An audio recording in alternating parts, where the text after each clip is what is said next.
Atelier EMC numéro 1, les droits de l'enfant. La problématique. Quels sont les droits des enfants en France et dans le monde? Première partie, des droits fondamentaux. Depuis 1989, grâce à la Convention internationale des droits de l'enfant, l'enfant possède des droits reconnus dans la quasi-totalité des États. Ce texte rappelle les droits fondamentaux de tous les enfants dans le monde. L'éducation, la justice, la santé, la liberté d'expression, l'alimentation.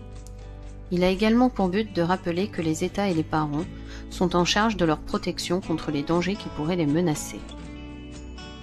Deuxième partie, des droits inégalement respectés. Les droits de l'enfant, bien qu'inscrits dans la loi, ne sont pas respectés partout dans le monde.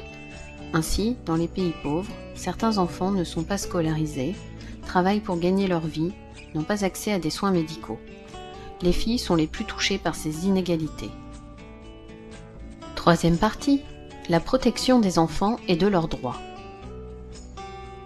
Certains organismes peuvent être amenés à faire respecter les droits des enfants. C'est le cas de l'ONU, fondée en 1945, qui intervient à travers des agences spécialisées comme l'UNICEF. Des ONG, comme Plan International, interviennent aussi pour aider les enfants du monde. Parfois, des personnes se battent aussi pour faire respecter ces droits. C'est le cas de Malala, jeune pakistanaise qui se bat pour le droit à l'éducation des filles. N'hésite pas à regarder à nouveau la capsule et n'oublie pas de répondre au quiz.